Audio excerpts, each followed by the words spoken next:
Good morning students. कैसे हैं आप सभी? बेटा, लास्ट क्लास में हमने हिस्ट्री में चैप्टर 3 कंप्लीट कर लिया है और आज हम चैप्टर 4 वन्य समाज और उपनिवेशवाद पढ़ना शुरू करेंगे। तो बच्चों, सबसे पहले अध्याय की रूपरेखा देखते हैं। वनों का विनाश क्यों, व्यावसायिक वानिकी की शुरुआत, वन विद्रोह, जावा के जंगलों में हुए बदलाव।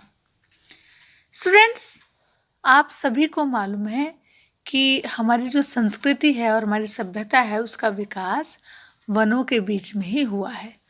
हमारे जो ऋषि मुनि थे बच्चों, जो पूर्वज थे, वो वनों के महत्व को बहुत अच्छे से जानते थे। वो वनों में ही रहकर, जो ऋषि थे वो चिंतन करते थे, तपस्या करते थे और वेद पुराणों की रचना करते थे। बच्चों, वर्तमान में भी, आज के टाइम में भी जो वन है, जंगल है, उनका हमारे जीवन में बहुत ही महत्व है। हम अपने चारों ओर जब नज़र दौड़ा के देखते हैं तो हमें पता चलता है कि जो भी वस्तुएं हैं हमारे चारों ओर, वो सभी हमें वनों से प्राप्त होती हैं।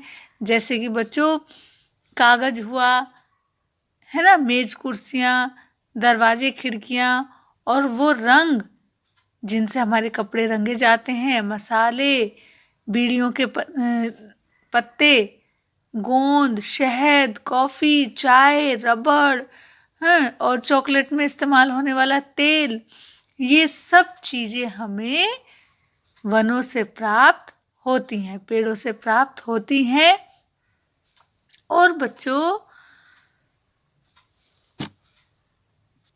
अनेक प्रकार की जड़ी बूटियाँ, बांस, जलाने के लिए लकड़ी, घास, कच्चा कोयला, है ना, और पैकिंग के उपयोग में आने वाली वस्तुएं, फल, फूल, पशु पक्षी और ढेरों दूसरी वस्तुएं भी तो हमें जंगलों से ही मिलती हैं। बेटा, फॉरेस्ट आर वेरी इम्पोर्टेंट। जंगल जो होते हैं वो बहुत महत्वपूर्ण है ना। They provide us oxygen.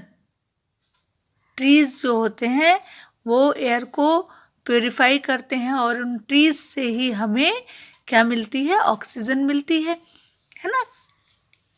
लेकिन और बच्चों, अमेज़न या पश्चिम घाट के जंगलों के एक ही टुकड़े में पौधों की 500 अलग अलग प्रजातियां मिल जाती थी। लेकिन अब जो ये विविधता है ना, बहुत तेजी से लुप्त होती जा रही है।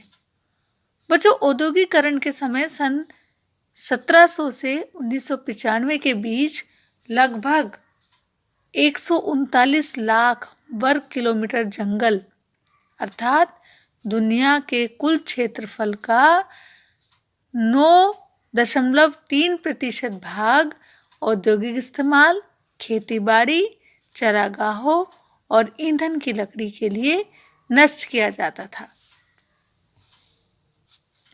तो बेटा, चलिए पढ़ते हैं वनों का विनाश क्यों। बच्चों, वनों के समाप्त होने की प्रक्रिया को ही सामान्यतः वन विनाश कहा जाता है। और बच्चों, ये वन विनाश जो है कोई आम समस्या नहीं है।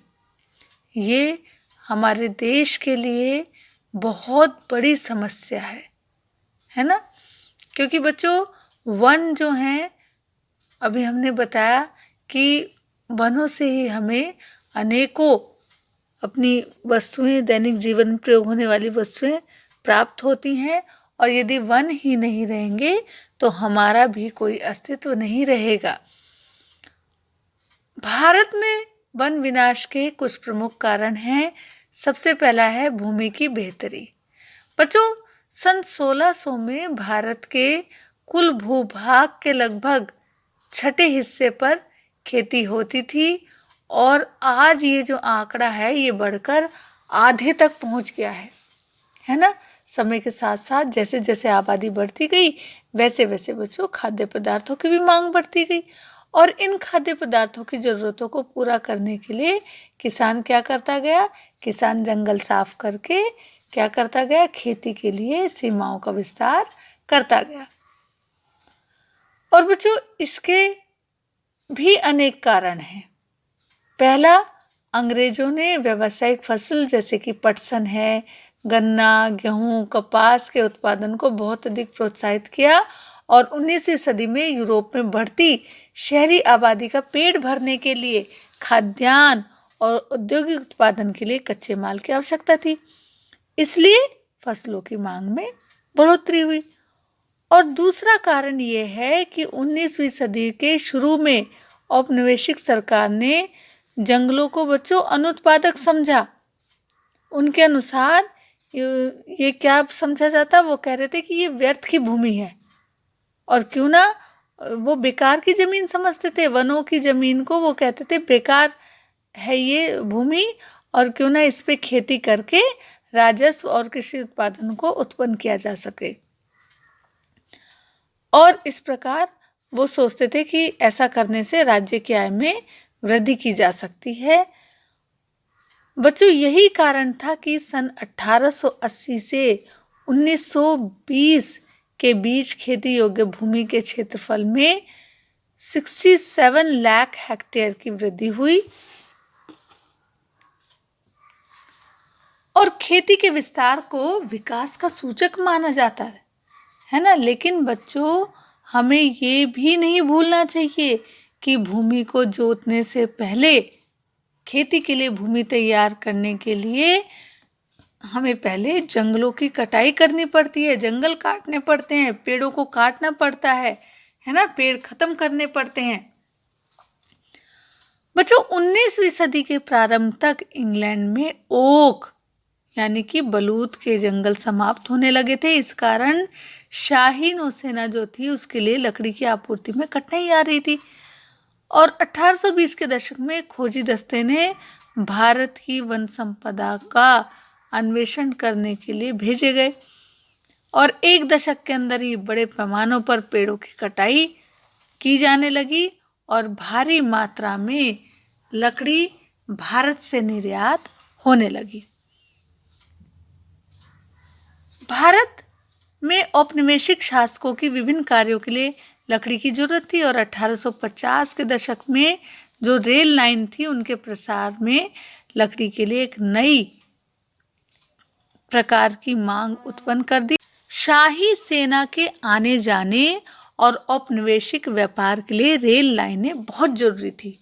इंजनों को चलाने के लिए ईंधन के तौर पर और रेल की पटरियों को जोड़े रखने के लिए स्लीपरों के रूप में लकड़ी की बहुत जरूरत थी। बच्चों 1 मील लंबी रेल की पटरी के लिए 1760 से 2000 स्लीपरों की जरूरत होती थी।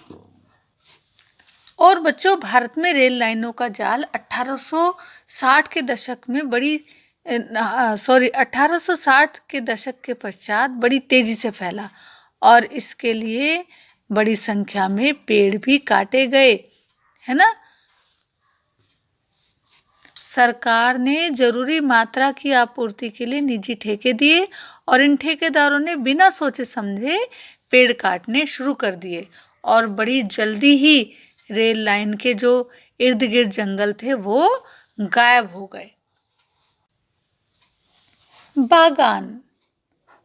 बच्चों भारत में औपनिवेशिक काल के दौरान अंग्रेजों ने अपने व्यापारिक लाभ के लिए बड़े स्तर पर प्राकृतिक वनों को काटकर वहां पर बागान लगाने की नीति अपनाई और यूरोप में चाय, कॉफी, रबड़ की बढ़ती मांग को पूरा करने के लिए उसने इन वस्तुओं के क्या लगाए, बागान लगाए। और इसके लिए भी प्राकृतिक वनों का एक बड़ा हिस्सा साफ कर दिया गया यानी कि काट दिया गया और औपनिवेशिक सरकार ने जंगलों को अपने नियंत्रण में ले लिया और उनके विशाल क्षेत्रों को बहुत ही सस्ती दरों पर यूरोपीय बागान मालिक जो थे उनको सौंप दिया। और बच्चों इन क्षेत्रों की बाड़ाबंदी करके जंगलों को साफ कर दिया गया और वहाँ पर जंगलों को काटने के बाद वहाँ चाय और कॉफ़ी की खेती शुरू कर दी गई। बच्चों आज हम इतना ही पढ़ेंगे। नेक्स्ट क्लास में हम पढ़ेंगे व्यावसायिक वानिकी की शुरुआत।